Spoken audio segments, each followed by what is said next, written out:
presentation from moral distress to moral imagination. And this is put on behalf of the St. Joseph's Healthcare London. That's our health system that I'm a part of. I'm the coordinator of spiritual care here, as well as St. Joseph's Healthcare Society and also Providence Healthcare in BC. And we're delighted with the topic today, from moral distress to moral imagination. Just a few housekeeping things just to let you know of. We are going to be recording this event, so just so you're aware. There will be time at the end for questions. You are muted, but if you do have a question, you can place that question for Francis in the Q&A, and we will get to as many questions as we are able. And we are delighted to have a great group out today, and I think we are going to pass things over to Richard Corneal. He's the CEO of the St. Joseph's Healthcare Society, and he is going to offer a land acknowledgement and introduce Francis Meza, our speaker for today. Richard? Thanks, Dale, and good afternoon, everyone. As Dale mentioned, my name is Richard Corneal, and I'm the CEO of the St. Joseph's Healthcare Society, which is one of the 14 different sponsors of Catholic healthcare across Canada. For both Dale and I, our work is based in London, Ontario, and we wish to acknowledge the Anishinaabe, Haudenosaunee, Lenapehoik, and Attawandaron peoples whose traditional lands we are gathered upon today. I have the honor and pleasure of introducing our speaker. Francis Meza is the Vice President of Mission, Ethics, and Spirituality for Providence Healthcare in Vancouver, British Columbia.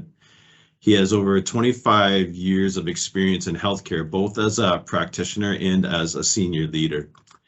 Francis draws from his pastoral and incarnational theology, his work experience as a clinical and organizational ethicist, and his training as a spiritual care chaplain certified to address the multiple issues facing healthcare today.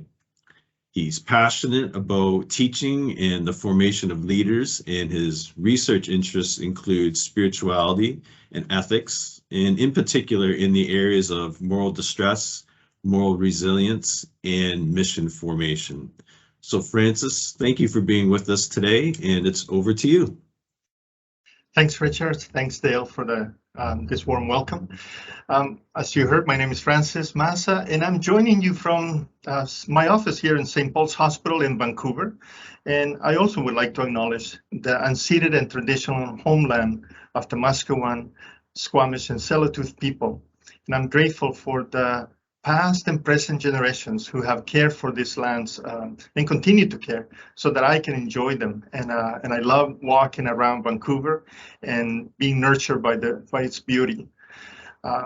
Special thanks and gratitude to St. Joseph Healthcare in London, to St. Joseph and Providence Healthcare Societies for inviting me and for being part of this beginning of the week, which now we celebrate Spiritual Care Awareness Week. I'm going to share my screen here. Let me know when you see it. Yep, we see it. Okay, good. So I'm delighted to present to you on this topic, and especially to do it during the time of Spiritual Care Awareness Week. As a spiritual care provider, I had the blessing and opportunity to be with so many families, patients, residents over the years and caring for them from their spiritual needs. And I know we have many of our practitioners online today. So a shout out to you for all the good work that you do and for maintaining and continuing the mission of our Catholic organizations. Or if you're in a different organization, I know that you continue to provide quality, professional, compassionate spiritual care. So thank you for what you do. My presentation is really, I'm going to try to capture my own stories. I did my research, my work on moral distress, and in particularly, I was interested in understanding the impact of moral distress on nurse managers working in long-term care in rural Saskatchewan. So it was very specific. A lot of work had been done in terms of moral distress for frontline workers, but I wanted to know how did it impact other people in the organization. And I gotta say at this moment that Although it began my study as a curiosity and just, really trying to seek understanding, as I progressed in my research, I came to know people, and I came to know that their stories have tremendous power and meaning, and I am deeply grateful to them for being so open to share somewhat very difficult stories about their own aspects of dealing with moral distress, and for some, the price that they pay for being who they were and trying to continue to be true to themselves. So it's more than a presentation. For me, it's telling the story of people who trusted me with their wisdom.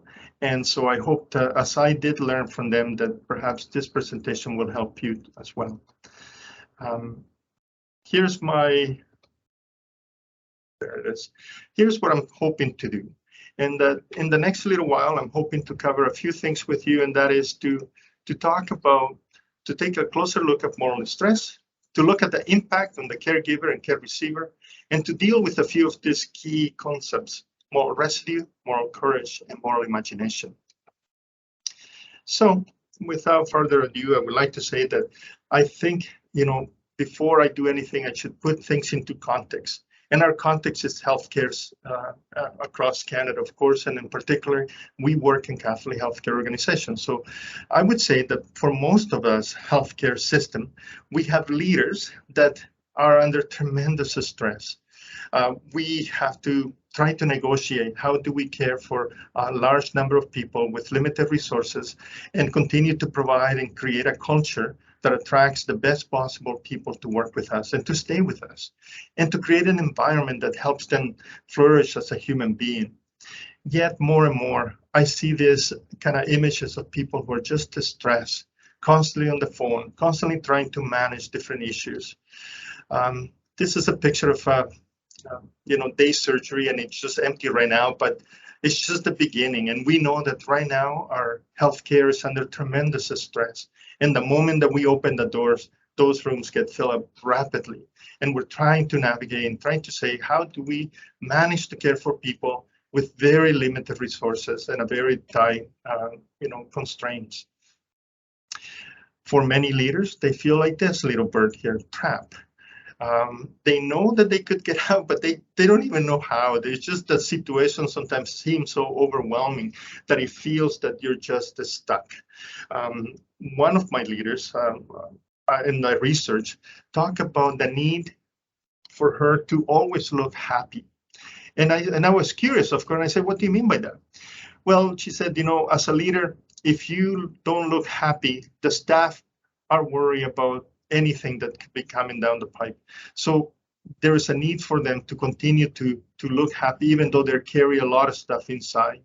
And that's difficult because it's not who you are when you're always happy. And the situation are not always that easy. So it's not realistic. And so we feel that we're going from emergencies to emergency, from crisis to crisis, trying to solve situations to make it better.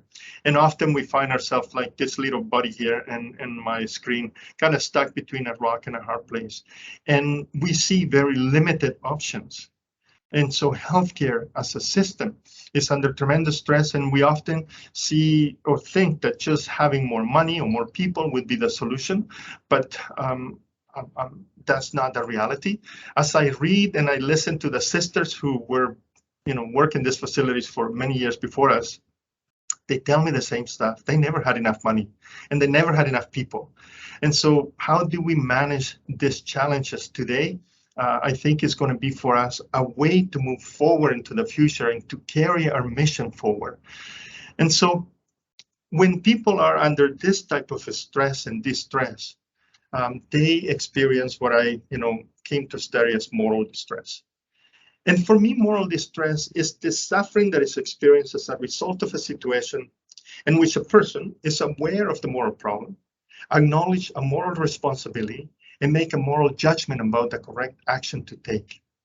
But due to constraints, and this could be real or perceived, they cannot, they feel that they cannot act on the right decision. And so they feel that they're committing a moral offense by compromising their personal and professional values. And this is the key, I think, for moral distress, that it really attacks the very core of who we are as caregivers, that part of our values and professions that we have signed off to uphold are being compromised. Now, this is, again, when I think about how old this came through Andrew Jamington, who coined this back in '84. And over the years, his first definition, has evolved into what you see here today. The initial research was done on primarily on frontline workers, and more of us are now moving beyond that and say, where else is this being reflected, and how do we deal with it? Now, the people that I interview, they share with me images, and I'm going to share them with you today. And as I said, these are not just the stories of some people out there. These are real people that share with me their feelings and what they were going through. For them, they identify moral distress as being totally handcuffed. They just, their hands were tied. They knew the right thing to do, but unable to fight the system sometimes, unable to enact change, unable to really make a difference. And so they constantly felt this pressure. Their hands were not, free to act the way that they felt was the right decision the right action to take. And here's what is important to recognize about moral distress. You don't just stumble upon moral distress. It just doesn't happen to you by accident, and one day you realize, oh, it just happened to me. Actually, moral distress, you are deeply aware of what's going on. You know that you're in the midst of it. The only question is, how bad is it? So it's not just that you think that it might have happened to you. No, you know exactly what's going on, and you know that there is the inability to act. Another image that they share with me is this one of being for those who live in a place and you're driving over the winter time, you recognize this picture, which is driving in the middle of a winter storm. And if it gets really bad, it's a whiteout, you no longer know if you're in the road, you're off the road, you lose the sense of where your moral compass is and your direction, in particular as you're driving. Moral distress has the capacity to do that. So many things are coming at you so fast that you're unable to figure out what's going on. And so you make choices or make decisions that later on you'll think about and say, why did I do that? Or, why did I allow myself to be put in that position? And like when you're driving in the winter storm and you finally reach your destination, it demanded every ounce of your energy to be focused. Your shoulders are tight, you were driving with your whole body. Moral distress has similar impact. It demands everything of you to try to figure out how do you manage this situation. Another image that they shared with me was this feeling of being drowned and being sucked down into a vortex of multiple things. It doesn't seem like no matter what they did, they continued to go down. Now, at this point, I would say that the people that I interviewed, some of them during my research actually left the profession. They left being a manager, moved to something different. But I follow them and I ask, so what happened here? And what happened is that they felt that at one point they could not continue to stay there. And so what I saw was, people choosing to leave rather than to continue to be in this cycle of getting down and deeper. So how did it really show up? What are the signs and symptoms of moral distress? Let me give you 5 really briefly here. Each one of these we can talk about in depth, but physical, the symptoms that associated with moral distress, the biggest one, fatigue. They were very tired. One of the persons who left the profession, and then, I follow up with her later on, she said that she felt like she was sleeping for 3 months after she quit. She didn't seem to get enough rest because the thing that were going always in her mind, and she was just exhausted. Emotionally, the main emotion that they named, no surprise here, was anger and frustration. And they said, practically speaking, they were always short fused. And that was spilling out and among their colleagues, among their friends. And the worst part, they said, is spilling out into the family. They were being short tempered with their own kids, and they were bringing everything home. Behavior, some of moral research studies shows that increased use of alcohol and drugs. For the people that they were so honest with me, they said, the biggest challenge is is food. Either people felt that they discovered that they were gaining so much weight so fast because they were eating their worries away, as they put it, or they were losing weight because they just, and these are rapid gain and losses because of just the stress that they were going through. Spiritually, they felt disconnect. They were going through the motions, but there was nothing life-giving anymore. Socially, they would come home and they were so tired, no going out with friends or family, they just wanted to hide. So consequences were severe for those who were experiencing moral distress, and they needed to figure out, how do we do this in a better way? And you see, for us in Catholic and in healthcare in general, I would say we go into healthcare because we want to help people. We really want to try to make a difference at the time when people are experiencing difficult times. And as a French philosopher says, all life has a narrative shape, and our calling as human beings is to live a life worth recounting. Moral distress robbed people of the ability to tell a good story about what they did for day in and day out, because it was no longer life-giving, it was life-taking. The very things that they enjoy and they went in to do as part of being a care provider was being erased by this sense of feelings of and emotions that were not who they were. And so the very part and the most dangerous part of moral distress is that it erodes our moral integrity. My friend Carol Taylor shared this definition with me, and I really like it, because moral integrity to her is this condition or state in which moral activity, the things that we do, the things that we value, the things that we choose to engage with, are ultimately related to the good, or to the good life.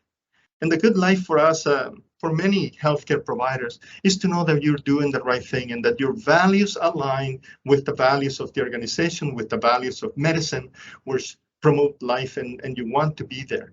When that integrity is being erased, then it affects such at the core level of who we are, that really has a tremendous impact. And unless we do something about it, it has potential to cause a long-term damage to who we are, to our own psyche, to our own soul. Brené Brown, a popular writer and speaker, she also talks about integrity. And for her is to choose and to practice our values rather than to simply professing them.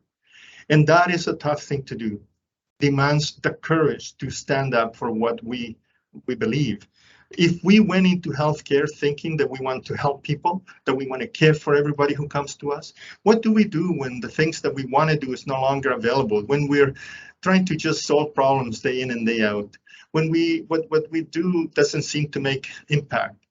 That's a challenge for us. And I think the number one and the most important thing that I learned from my research is to articulate what's going on for these leaders who were experiencing moral distress, but they didn't know what to call it. They just knew that something was wrong. As they understood the concept and the impact in their lives and their personal life and professional lives, they could then do something. But for many of them, they talk about this concept that it was first identified by George Webster and Francois Baylis. I met with George before he retired. He was an ethicist in Manitoba at St. Boniface, good friend. And he said, for when he was doing this research, he recognized that moral distress, as I said to you, is not something that, you're unaware that is happening. You know that it's happening. It's just how bad is it? And he said, what people experience sometimes is, depending on where they're at and their work situation, they carry those experiences home. And that's what continues to eat at them at night. So they coined this idea of moral residue as that which remains after the situation of moral distress. It's what I like to call is what keeps you awake at night. It's the things that keep going in your head about the things that you ought to do, but you didn't, and the things now that you're asked to do and you can because they really don't quite fit with or align with your own personal values. This has a tremendous impact for us. He said, it has the potential to sear the heart. I know this at a very personal level. And if you remember, being a little kid and your parents telling you not to touch the stove, Eventually, we all do it. We touch it, and then we get burnt. And hopefully, we remember not to touch that again. For some people, the burn is severe, and you can see it. It's an external burn, and it's a constant reminder of what happened when you don't, when you don't listen to the advice, and something like this occurs. But for many of us, it's an internal burn. You don't see it, but you know for sure what happened, and you're afraid to even go there anymore. So moral distress, moral residue are part of the things that we carry with us. They don't go away. The question is, how do we manage this? How do we channel that knowledge to make it better? Now, when I think of, this understanding of moral distress, moral residue, right away I think, well, what's the impact on the caregiver? What's happening to them? Well, we saw a lot of physical illnesses. This is what first attracted me to study this phenomena of moral distress. I saw people not well. Physically, they were not doing well. They always looked tired, and emotionally and the spiritual disconnect. The joyful persons that I had met at the beginning of my work together with them slowly was being decreased and compromised. And there was a withdrawal from work. Just work was not fun anymore. Do I have to go? Yes, I have to go because, they felt that responsibility, but they really did not want to be there. There was a withdrawal from life. Just whatever energy they had left at the end of the day was for themselves to go to a place and just recoup. At the organizational level, we see high sick rates and high overtime rates, because what's happening is people are calling sick. So you call more people to fill those positions. They are working extra, so now they get sick, and it's a vicious cycle that occurs. If you're asking what's the impact on the care receiver, well, it's also severe, because if you're not doing well as a caregiver, you're not going to provide good quality care. You don't have the emotional energy to give to other people something that you don't have yourself. And as a leader working in Catholic healthcare, sometimes, we just we don't respond. It can paralyze us into our activities. When people experience moral distress, they also provide an inconsistent care to the patients or residents. And again, this is it's not hard to imagine, because what happens is you don't have the same level of teams that constantly care for people day in and day out. They're disengaged. You have different people coming and going. And so at the organizational level, what you see is a reduce on morale and satisfaction. This is serious for us as a Catholic organization, because if a spiritual care practice focus in providing direct care to patients, residents, their family, and staff, the mission of the organization is to create a place where people are attracted to come to work, where work is meaningful and gives satisfaction. And when we're experiencing moral distress as an organization, this is for us very serious, because not just because we won't have people coming to work, but because who we are as a life-giving place is being taken away, it's being eroded. So what do we do? And I think I'd like to take the next 10 minutes to kind of look into the other side of moral distress, because moral distress for me is simply is a tool that helps us diagnose what's going on, is to identify the symptoms. But if that's all we do, then that's limited. Somehow we need to do something about it. And so what I discovered with the people that I talked to, and they shared their answers with me, they said the number one thing, the biggest aha, was to recognize the symptoms and to be able to name what was happening to them. They were not just being bad administrators. They were not being lazy people. They were actually doing everything they could. It's just that they were facing a bigger issue here, a system issue that they needed to approach. Second, they needed to be aware and recognize the external and internal forces impacting their decision-making process. Sometimes it is the internal thing, it's the things that we carry and bring to work. But a lot of the times in moral distress, it's the external elements which we have no control or very little control how to change. So to make that distinction about what was mine to fix and what was the system to fix was important. It was good for them to, more than good, it was important for them to remember the values and principles, and to recognize that there was a high price to pay when the values are being compromised. And that if they wanted to tell the story worth telling at the end of their career, they could not compromise this in this area. And so they had very limited options. Either do nothing, which was not an option, either quit because it's just too much, they were getting sick and this is not acceptable, or try to figure out how do you move forward in a way that is, meaningful. And for that, they realized that they cannot do it alone, that they needed to find support. Moral distress is not something that you fix on your own. You go into your own little room and you think better or think positive. Moral distress is an issue that comes from the system, and therefore you need to find people within the system to help you move forward. You need to have a plan of action, they said. There are situations will demand you put your, to the test, and you need to know who you can call when those things, when you're facing those difficult times. And they all talk about practice self-care. Now, this is interesting though, because none of them talk about self-care as the usual and traditional, eat well, exercise, go for walks, go for massage. Those are good things, they said, but that's not what they meant. What they meant here was to really look humbly at yourself and look at the symptoms and the signs of moral distress and the impact on your health and the impact in the people around you, and to care for them. Because if you wanted to continue to remain in healthcare and to be in this profession that is life-giving, you need to first give life to yourself. And sometimes it requires, well, not sometimes, in this case, it requires your full attention. So here is my transition from moral distress to moral imagination, and it's an invitation. Now, most of you probably recognize this picture. It's from one of my favorite movies, Patch Adams, and it's Robert Williams, who is a patient in this mental institute, and another patient is helping him see beyond the obvious.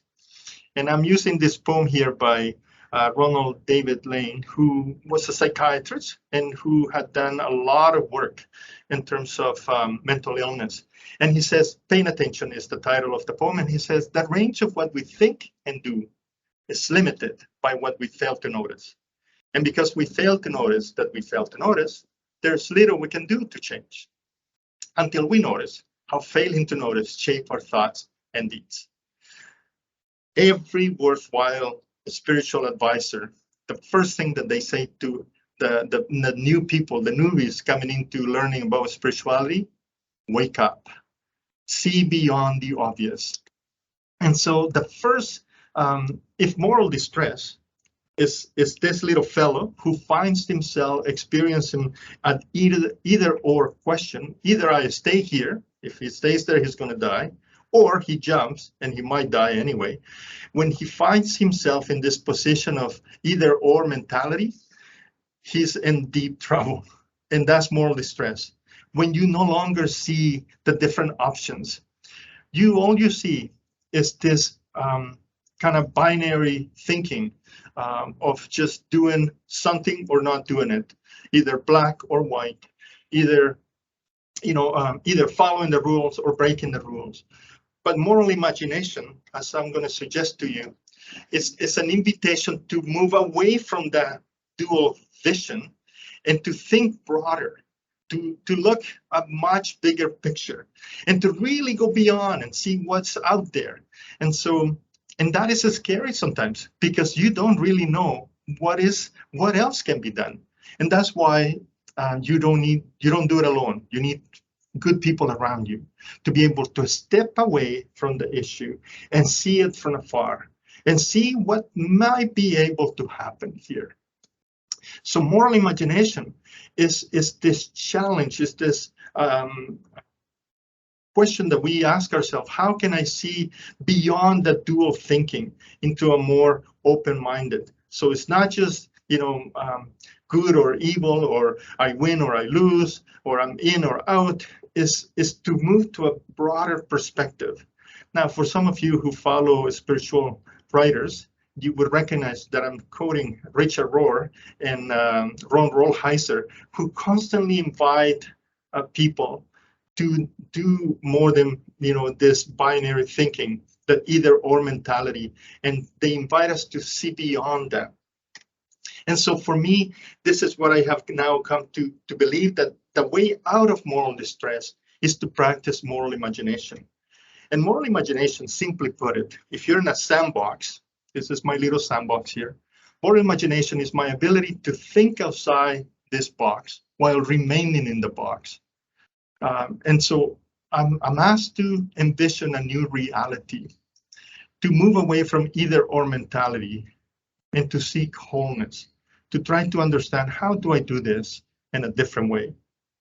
Now, I'm quoting somebody else here, and that person that I'm referring to is John Henry Newman. Cardinal Newman did a lot of work and used moral imagination as a way to try to understand and find balance between the secular and the theological world. And for Newman, moral imagination was the combination of this dynamic, holistic, and subjective characteristics of discernment. So for him, it was down to go back to discern how you're going to deal with this, and to recognize that it's dynamic in nature. You cannot solve today's problems with yesterday's solution. So you have to solve the problem of today. Recognize that it changes, it mutates, it's new.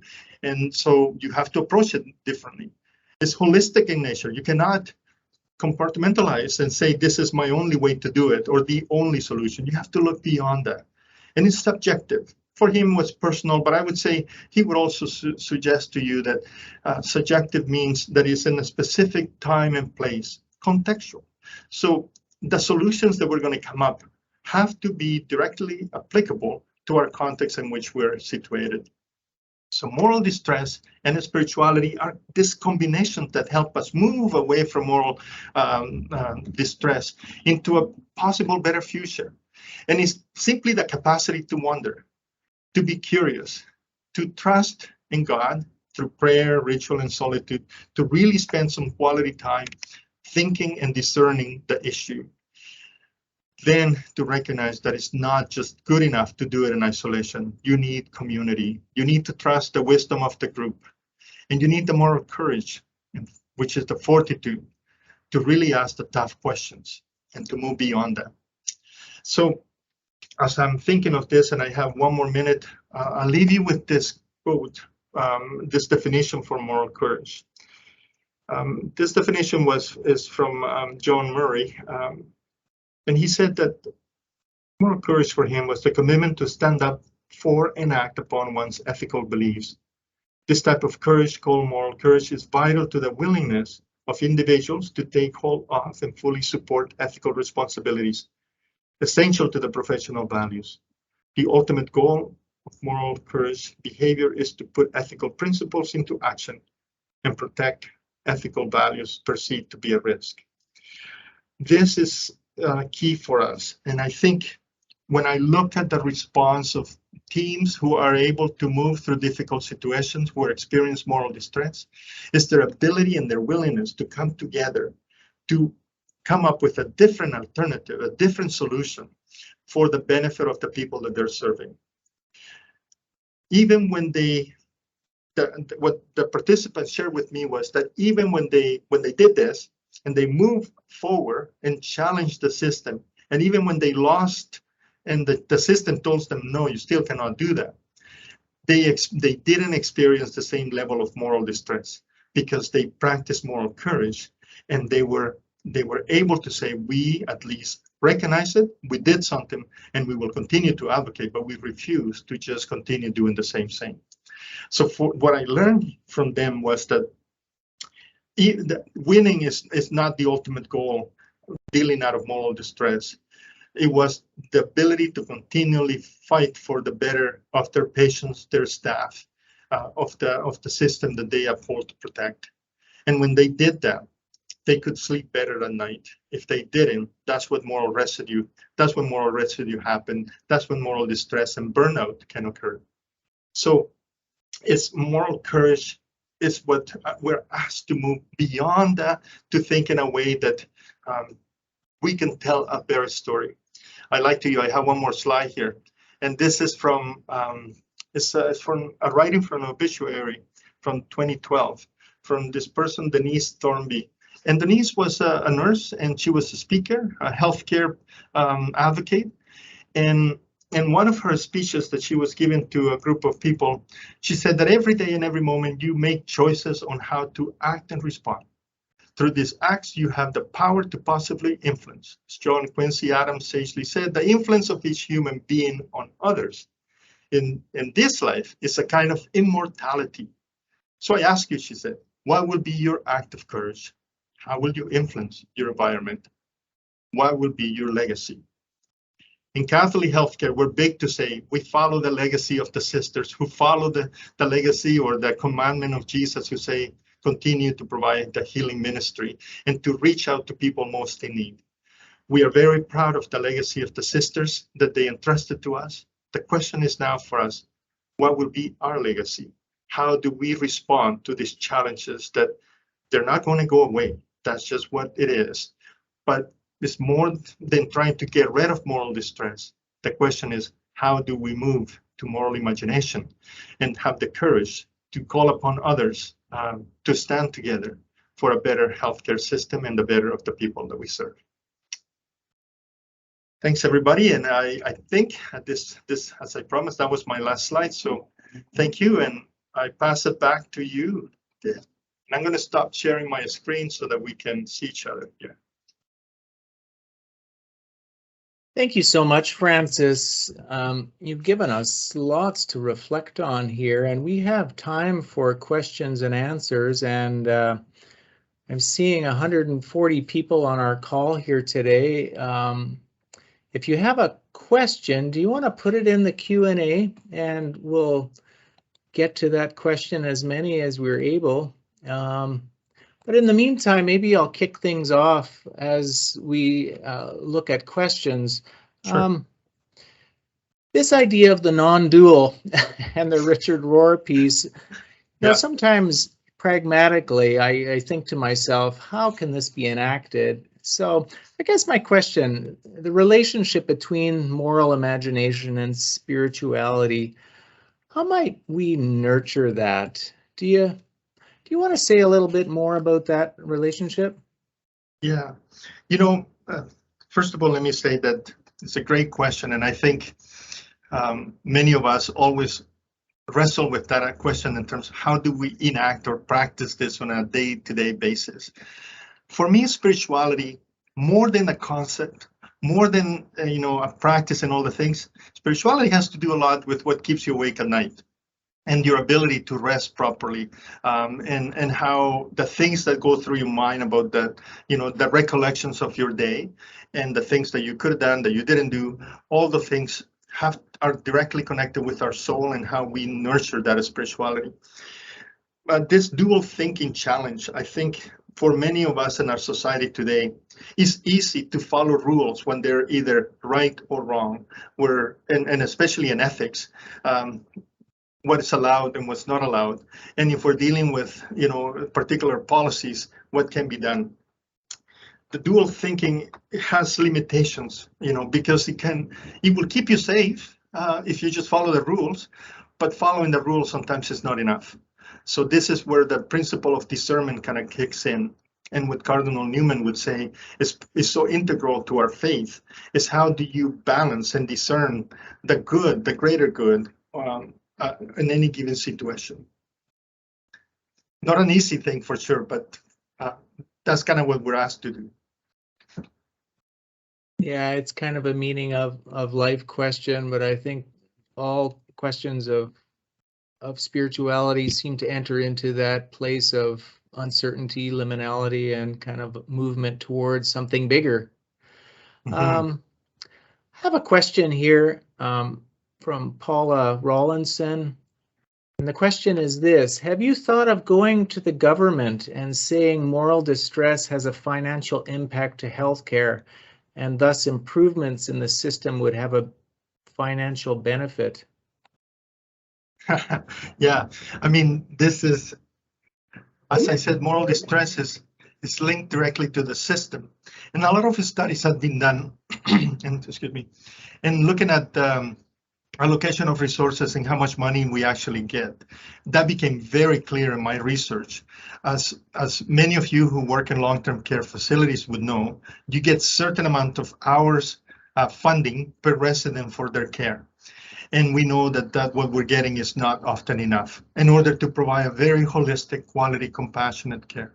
So that's a challenge for us. Yes, I think if we're going to change something, it has to come at this level. We need better funding formulas, and we need to articulate in a way that is impacting the people that we're asking to do things. It's a challenge, as I said, that has been around from the very beginning.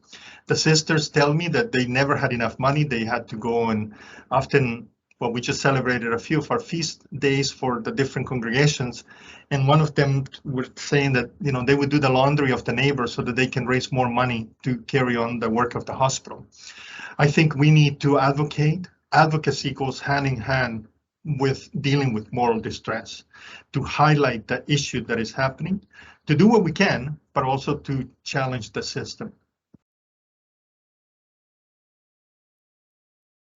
Thank you, Francis. Are there other questions out there? We've got a little bit of time here for questions if there are others. Francis, I'll jump in with a question, and it's not so much a question as maybe an observation. I just was really struck by at the part where you were talking about strategies to try to overcome distress, that point about finding supports in others, because I'm thinking about how isolating and paralyzing moral distress can be, and how, like you're suggesting that one of the ways of kind of moving beyond it is finding support from others, but just how challenging that can be, right? From moving from that sense of being alone or isolated to finding supports. Yeah, and that's a great observation and comment, because so here's what some of my participants share with me. Remember, I was asking managers who were in charge of, often they're the main person in charge of all the clinical area in the facility. And so being a new manager was very difficult, because there's so much, not just the clinical pieces, but the political pieces, the budget and everything else. They all spoke about the need to actually reach out to other managers. So the support didn't come from, everyone around you. It was very specific, looking for people who perhaps have gone through this, and they have survived in many ways the challenges of healthcare, and to be able to check with them and say, can I call you when I'm having these situations? Also was interesting that for many of them, that support did not come from the little town or the same town where they were located. Often was from somewhere else, in a different context, in a different town. And that was important for confidentiality and many things, but also because they could be true and honest with the other person, say, this is what I'm feeling, this is what I'm experiencing. Have you ever encountered that? How did you work on it? What was, what strategy did you use? And that was one way that they help deal with it. It was also important for them to know that their above supervisor had their back, especially when you're going to go and challenge the government or the health authority or the unions, negotiation with them. It was important for them to know that the people above them were in support of their actions. If they did not have the support, that's when things went really bad for them. But if they felt that they had the support, they had the courage to stand and move forward.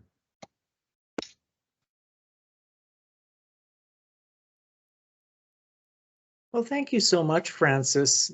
I think what's profound for me as we celebrate Spiritual Care Awareness Week is the landing place of the discussion here today, and moral imagination and spirituality. And this really is the heart of our work in spiritual care, in supporting staff and patients and residents and clients and leaders. And we know the significance of spirituality and encouraging that, nourishing that, nurturing that. And I appreciate you giving us that encouragement today, Francis. And I think I have a lot to take away and reflect on here today, this concept of imagination, and just to see that picture of the world in this bigger story that we're a part of, and you know, that quote from Paul Ricoeur, and that idea that there is that narrative. And wow, what does that mean for these moments and coming out of a pandemic like this,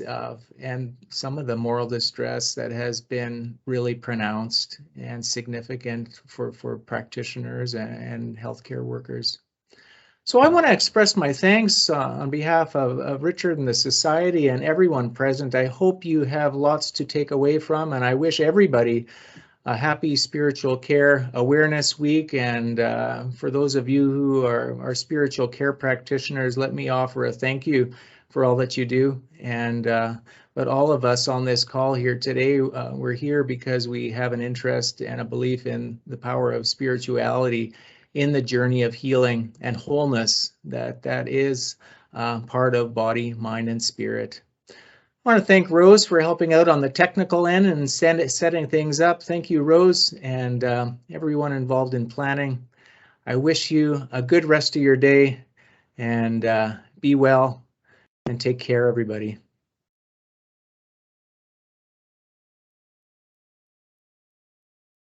Thanks, Dale. Thanks, Richard.